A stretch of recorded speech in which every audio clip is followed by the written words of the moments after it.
So hello guys, कैसे हैं आप सब। आई होप सब अच्छे होंगे, मैं भी अच्छा हूं। तो आज जो हमारा वीडियो होने वाला है वो होने वाला है ईसोफेगस।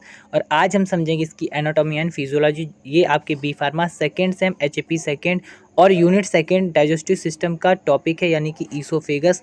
और आज जो हमारा लेक्चर है लेक्चर 13 होने वाला है। अभी तक हम लोगों ने अपने लेक्चर 12 कंप्लीट कर लिए हैं। तो अगर आपने प्रीवियस लेक्चर नहीं देखे हैं तो मैंने डिस्क्रिप्शन बॉक्स में लिंक दे रखी है, आप वहाँ से जाके इजीली गो थ्रू कर सकते हैं और अपने कॉन्सेप्ट क्लियर सकते हैं और अपने बेस को स्ट्रॉन्ग बना सकते हैं। ठीक है। सो सर चलिए सबसे पहले हम समझते हैं ईसोफेगस होता क्या है। सो ईसोफेगस क्या है। It is a easily means to say that the muscular tube through which food pass from the throat to the stomach. Okay, so it is nothing, it is a simple mean to say that ये एक muscular आपकी tube होती है, ठीक है, जो कि food को पास करने में हेल्प करती है आपके थोराइड से लेके आपके स्टोमच तक। ठीक है, सिंपली आप इतना समझ गए होंगे। अब इसका स्ट्रक्चर देख लेते हैं। स्ट्रक्चर बहुत सिंपल है। क्या होता है, सबसे पहले यहाँ से जो आपका माउथ कैविटी है, ठीक है, ओरल कैविटी जिसे हम लोग बोलते हैं, माउथ है, यहाँ पे इंसीजर होता है, ठीक है।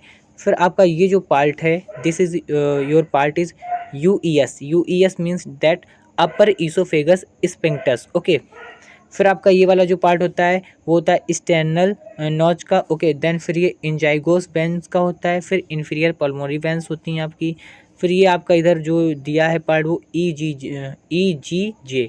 इसका मतलब है ईसोफेगस गैस्ट्रिक जंक्शन। ठीक है, ये ईसोफेगस गैस्ट्रिक जंक्शन होता है ये वाला पार्ट। ठीक है, अब हम लोग समझ लेते हैं इसके। देखिए बेसिकली क्या होता है, इसके जो 3 पार्ट होते हैं, ठीक है, ईसोफेगस के बेसिकली 3 पार्ट हैं। वो होते हैं आपके सर्वाइकल, ठीक है, थोरेसिक होता है, और आपका एक पार्ट और होता है एब्डोमिनल। ठीक है, एब्डोमिनल ईसोफेगस होता है। अब उसमें भी उसके फर्दर पार्ट होते हैं। इसमें जो आपका सर्वाइकल होता है वो सर्वाइकल ईसोफेगस का एक पार्ट ही होता है, लेकिन जो आपके थोरेसिक होते हैं इसके 3 पार्ट होते हैं। ठीक है, सो थोरेसिक के 3 पार्ट हैं, upper thoracic, middle thoracic and lower thoracic. यहाँ पे आपका एब्डोमिनल मिस हो गया है, आप लिख लीजिएगा। अभी हम लोग अदर अपने लेक्चर में आपको दिखा देंगे एब्डोमिनल। ठीक है, ए, ठीक है, यहाँ पे NAL और कर लेना। ठीक है, एब्डोमिनल ईसोफेगस। ठीक है, इस तरीके से आपका होता है। सो क्या होता है, आप इसको देख लेते हैं कितने सेंटीमीटर कौन लॉन्ग होता है। सो जो आपका सर्वाइकल ईसोफेगस होता है वो 15 सेंटीमीटर लॉन्ग होता है, और जो आपका अपर थोरेसिक होता है वो आपका 20 टू 25 सेंटीमीटर लॉन्ग होता है। मिडिल थोरेसिक जो है वो आपको 25 से लेकर 30 सेंटीमीटर तक लॉन्ग होता है। फिर जो लोअर थोरेसिक है वो आपका 30 टू 40 सेंटीमीटर लॉन्ग होता है। ठीक है, इस तरीके से ये लोगों का मतलब एक तरीके से इतना लॉन्ग होते हैं ये लोग, सेंटीमीटर में लॉन्ग होते हैं। ठीक है, अभी इसका एक ये भी हम लोग फिगर देख लेते हैं, वही सेम चीज़ है। यहाँ वही दिया गया है कि आपका जो अपर सेंट्रल इंसीजर का पार्ट होता है, ठीक है, फिर ये आपका लोअर ईसोफेगस स्फिंक्टर्स वही चीज़ है, यानी UES। ठीक है, ये आप फुल फॉर्म इसका लिख सकते हैं।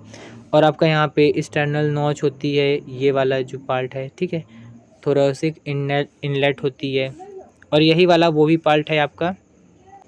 यही देखिए, ये आपकी सर्वाइकल ईसोफेगस है, फिर अपर थोरेसिक है, मिडल थोरेसिक है ना, लोअर थोरेसिक है, और ये जो पार्ट है आपका एब्डोमिनल ईसोफेगस का है।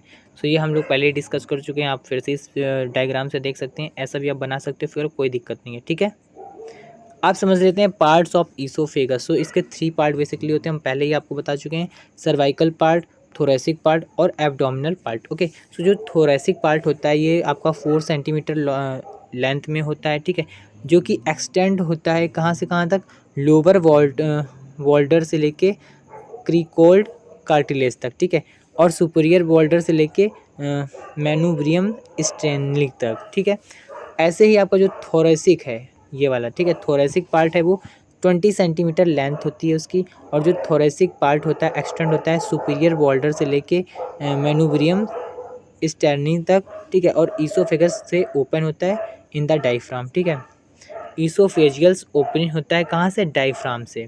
ऐसे ही आपका एब्डोमिनल देख लेते, जो इसका पार्ट है वो 1 से लेकर 2 सेंटीमीटर इन लेंथ में होता है। जो एब्डोमिनल पार्ट एक्सटेंड होता है, इसका जो एब्डोमिनल पार्ट है वो एक्सटेंड हो यानी ओपन होता है, फैलता है कहाँ से कहाँ तक, क्रिएट ईसोफेगस ओपनिंग होती है इसकी, ईसोफेगस से ओपनिंग होती है इन द डायफ्राम। ठीक है, डायफ्राम से ओपनिंग होती है to the cartilage in to the stomach. Okay, so ये इसके हो गए पार्ट। अब इसके फंक्शन देख लेते हैं क्या क्या होता है। So the bolus form in pass through pharynx and oesophagus by the process of deglutitions. Okay, so इसमें क्या होता है, बोलस का फॉर्मेशन होता है। बोलस फॉर्म कैसे होता है, यानी कि जो खाना है आप पहले उसको चबाते हैं, खाते हैं, टीयर करते हैं, फिर उसको गोल एक सर्कल सा बनाते हैं, वही बोलस होता है। ठीक है, और ये आपके फेरिंग्स और ईसोफेगस से होते हुए डिग्लूटेशन प्रोसेस में होता है।